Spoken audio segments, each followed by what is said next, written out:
आप सभी का तपस्वी टारगेट क्लासेस में स्वागत है। मैं उपेंद्र आज आपको समांतर चतुर्भुज के बारे में पूरी जानकारी दूंगा। अभी तक हम लोगों ने चतुर्भुज का चार क्लास कर लिया है। आज पांचवा क्लास कर रहे हैं जो कि समांतर चतुर्भुज के बारे में होगा। समांतर चतुर्भुज के बारे में आज आपको संपूर्ण जानकारी दिया जाएगा। आप किसी भी एग्जाम में अगर एग्जाम देने वाले हैं, चाहे एंट्रेंस एग्जाम हो, चाहे बोर्ड एग्जाम हो या कॉम्पिटेटिव एग्जाम हो, तो आपके लिए समांतर चतुर्भुज का सारा विशेषता, सारा गुण, परिमाप, क्षेत्रफल, विकर्ण, जो भी चीज आपको दिया जाएगा वो अति महत्वपूर्ण होने वाला है। तो आइए हम लोग समांतर चतुर्भुज के बारे में स्टार्ट करते हैं। सबसे पहले मैं बता दूं कि समांतर चतुर्भुज क्या है। तो समांतर चतुर्भुज किसे कहेंगे? तो वह चतुर्भुज जिसके आमने सामने की भुजाएं समांतर हो, वह चतुर्भुज जिनके आमने सामने की भुजाएं समांतर व बराबर होने से कहते हैं समांतर चतुर्भुज। समांतर चतुर्भुज देखने में कैसा होता है? तो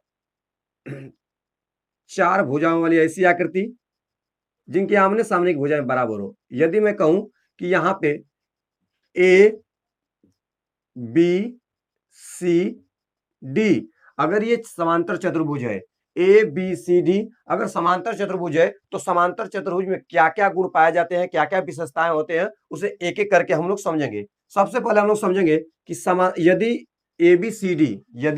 एबीसीडी एक समांतर चतुर्भुज है, यदि एबीसीडी एक समांतर चतुर्भुज है तो क्या होगा?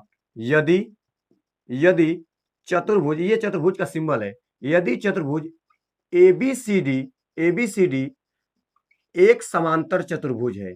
अगर आपसे कह दे कि एबीसीडी एक समांतर चतुर्भुज है तो क्या क्या आपको प्राप्त होगा? यदि आपको पता चल जाए कि यह चतुर्भुज समांतर चतुर्भुज है तो आपको मैं बता दूं कि क्या क्या समांतर चतुर्भुज के अंतर्गत पाया जाता है। तो सबसे पहला गुण, जो समांतर चतुर्भुज होता है, इनके आमने सामने की भुजाएं आपस में बराबर होती है। आमने सामने की भुजाएं बराबर मतलब एडी के सामने बीसी है, एबी के सामने सीडी है। इस एडी के सामने बीसी और इस AB के सामने DC है, तब आमने कह रहा है कि समांतर चतुर्भुज के आमने सामने भुजाएं बराबर होती है, वह समांतर होती है। तो सबसे पहले हम लिखेंगे, पहला गुण इसका ये हो जाएगा कि जो AB होगा इसके सामने की भुजा DC के बराबर होगा, और तथा ये बराबर तो होंगे तथा आपस में समांतर भी है, एक दूसरे के समांतर भी है। तो समांतर चतुर्भुज के आमने सामने की भुजाएं समांतर व बराबर होती है। तो आपने देखा कि AB से सामने DC है, तो AB और DC आपस में लंबाई में तो बराबर ही है और आपस में समांतर भी है। समांतर का चिन्ह इस तरह दो खड़ी लाइन से दर्शाते हैं। तथा ABDC के बराबर है, समांतर है, तो ये वाला भुजा भी तो यहाँ पे मिलेगा, यहाँ पे AD और BC। तो आप कहेंगे कि AD बराबर BC भी होगा। यदि ये बराबर है तो इनके आपस में ये दोनों समांतर भी होंगे। तो AD समांतर क्या हो जाएगा? BC हो जाएगा। ये दोनों भुजाएं बराबर व समांतर, ये दोनों भुजाएं बराबर व समांतर। तो समांतर चतुर्भुज का ये परिभाषा का पहला गुण हो गया। इनकी ये पहचान भी है, ये विशेषता भी है कि समांतर चतुर्भुज है तो उनके भुजाएं आपस में, उनके सम्मुख भुजाएं आपस में बराबर व समांतर होती हैं। इनकी सम्मुख भुजाएं आपस में बराबर व समांतर होती हैं। जैसे AB बराबर DC, तो AB समांतर DC भी होगा। AD बराबर BC, तो AD समांतर BC भी होगा। सेकंड क्वालिटी देखेंगे हम लोग। सेकंड क्या होता है? सेकंड ये होता है कि इनके जो सम्मुख कोण होते हैं, यानी कोण A बराबर कोण C, इनके सम्मुख कोण आपस में बराबर होते हैं। तो दूसरा नियम लिख सकते हैं कि समांतर चतुर्भुज के सम्मुख कोण आपस में बराबर होते हैं। कोण A बराबर कोण C होगा। सम्मुख कोण मतलब कोण A के सामने वाला कोण जो होगा उसे सम्मुख कोण कहेंगे। तो कोण A बराबर कोण C हो जाएगा। तो समांतर चतुर्भुज के सम्मुख कोण बराबर होते हैं। कोण A के सामने कोण C है तो कोण A बराबर कोण C होगा। तथा यहाँ पे आप देख लीजिए, ये कोण B के सम्मुख कोण D होगा, तो ये भी आपस में बराबर होगा। कोण B बराबर कोण D। तो समांतर चतुर्भुज के सम्मुख कोण आपस में बराबर होते हैं। अब उसके बाद तीसरा होता है कि जो समांतर चतुर्भुज होता है, जो समांतर चतुर्भुज है, उनके जो विकर्ण है, समांतर चतुर्भुज के जो विकर्ण होते हैं वो लंबाई में बराबर नहीं होते हैं। यानी विकर्ण किसे कहेंगे? किसी भी चतुर्भुज के सम्मुख शीर्षों को मिलाने वाली रेखा, किसी भी चतुर्भुज के सम्मुख शीर्षों को मिलाने वाली रेखा क्या कहलाती है? विकर्ण कहलाती है। तो देखिए, ए के सम्मुख शीर्ष क्या है? सी है, तो यहाँ AC वाला विकर्ण हो गया। इज नॉट इक्वल मतलब बराबर नहीं होगा किसके? BD के, इनके जो विकर्ण होते हैं आपस में बराबर नहीं होते हैं, इनके विकर्ण की लंबाई आपस में बराबर नहीं होती है। तीसरा देखेंगे आप लोग, तीसरा क्या है, जो समांतर चतुर्भुज के जो विकर्ण होते हैं एक दूसरे को समान अनुपात में विभाजित करते हैं। समांतर चतुर्भुज के विकर्ण एक दूसरे को समविभाजित करते हैं, यानी समान अनुपात या बराबर भागों में विभाजित करते हैं। तो समांतर चतुर्भुज के जो विकर्ण होते हैं एक दूसरे को समविभाजित करते हैं। समविभाजित का मतलब होता है दो बराबर भागों में बांटते हैं या समान अनुपात में, बराबर भाग होगा तो अनुपात भी बराबर होगा। तो समांतर चतुर्भुज के विकर्ण जो होते हैं एक दूसरे को समान अनुपात में या समविभाजित करते हैं। तो समविभाजित का मतलब क्या होता है, समविभाजित का मतलब बराबर बराबर भाग में। यदि मान लीजिए कि पहला समांतर चतुर्भुज का विकर्ण AC है और ये BD है, AC और BD है, यदि एक दूसरे को बिंदु O पर प्रतिच्छेद करते हैं, यदि एक दूसरे को बिंदु O पर प्रतिच्छेद करते हैं तो क्या मिलेगा आपको यहाँ पे, तो आपको यहाँ मिलेगा कि AO बराबर जो होगा वह CO होगा, तथा यहाँ पे BO जो होगा BO बराबर DO होगा। BO बराबर क्या होगा, DO हो जाएगा, BO बराबर DO, यानी AO बराबर A से लेके O तक AO बराबर CO तथा BO बराबर DO होगा, BO बराबर DO होगा।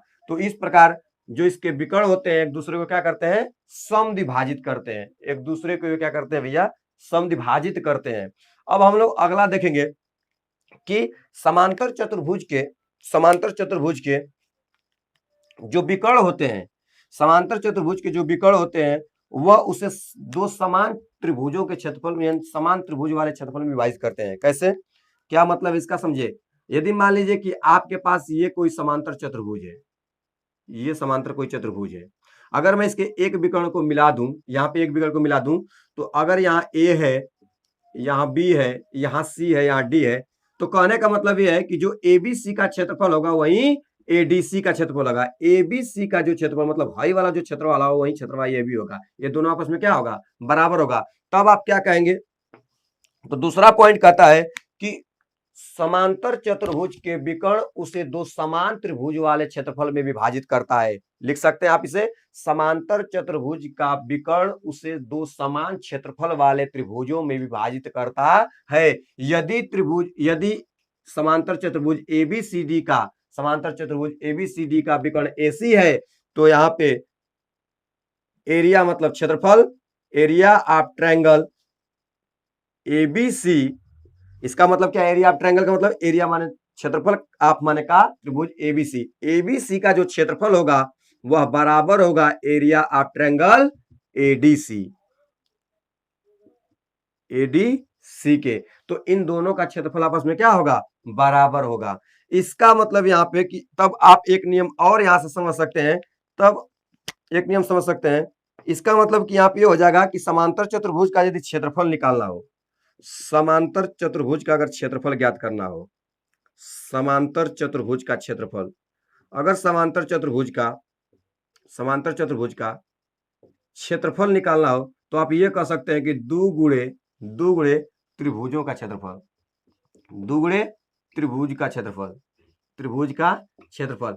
कहने का मतलब है कि दो त्रिभुज है और दोनों त्रिभुज का क्षेत्रफल यदि बराबर है, दोनों त्रिभुज का क्षेत्रफल बराबर है, तो दो त्रिभुज हुआ तो एक त्रिभुज के क्षेत्रफल में दो का गुणा कर देंगे। किसी चीज को दो बार जोड़िए या दो का गुणा कीजिए, बात एक ही होता है, दो गुणे त्रिभुज का क्षेत्रफल हो जाएगा। तो इस प्रकार क्या मिलेगा, दो गुणे त्रिभुज ABC का क्षेत्रफल, ABC का क्षेत्रफल, त्रिभुज ABC का क्या हो जाएगा, क्षेत्रफल यहां से निकल सकता है, समांतर चतुर्भुज के क्षेत्रफल। किसी भी चतुर्भुज का क्षेत्रफल यदि आपको ज्ञात करना है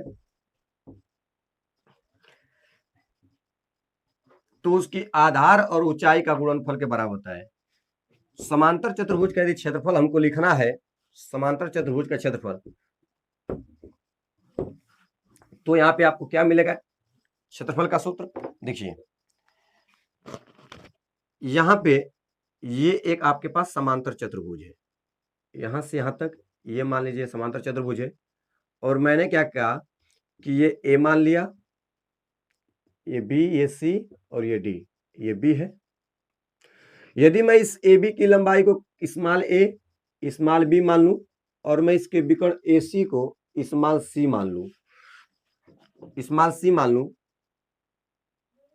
तब समांतर चतुर्भुज एबीसीडी का क्षेत्रफल, तो हमको इसका क्षेत्रफल क्या मिल जाएगा, समांतर चतुर्भुज का क्षेत्रफल बराबर इस पूरे क्षेत्रफल को निकालना है। तब कैसे निकालेंगे, तो मैंने लिखा यहाँ पे कि दो गुणे त्रिभुजों का क्षेत्रफल। तो मैं करूंगा दो गुणे किसी भी त्रिभुज के तीनों भुजाएं यदि पता हो, किसी त्रिभुज की अगर तीनों भुजाएं पता हो तो आप हीरोन का सूत्र लगा सकते हैं। हीरोन का सूत्र क्या कहता है, यदि किसी त्रिभुज की तीनों भुजाएं पता है तो आप उस पर यह सूत्र लगा सकते हैं, S S minus A into S minus B into S minus C हो जाएगा। तो यहाँ पे ये सूत्र का प्रयोग कर सकते हैं, जहां आप बता सकते हैं कि जहां यस जो है वह तीनों भुजाओं का योग बटा में 2 है, यानी त्रिभुज के अर्ध परिमाप है। यस का मतलब क्या होता है, अर्ध परिमाप। तो ये अर्ध परिमाप को बताता है, सेमी पेरीमीटर हो जाता है। तो यहाँ पे यस क्या है, त्रिभुज का अर्ध परिमाप। परिमाप किसे कहते हैं, किसी भी आकृति के सीमाओं की लंबाई। तो ये त्रिभुज है तो त्रिभुज के तीनों भुजाओं को जोड़ देंगे तो परिमाप हो जाएगा, 2 का भाग देंगे तो अर्ध परिमाप, आधा हो जाएगा तो अर्ध परिमाप। तो ये रहा क्षेत्रफल। दूसरा भी क्षेत्रफल निकालने का तरीका है, यदि इनका क्षेत्रफल निकालना है तो आप कैसे निकाल सकते हैं।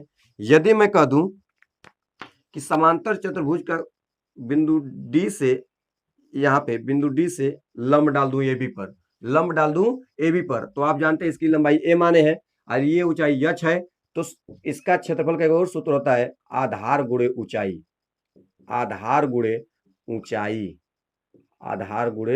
ऊंचाई हो जाएगा।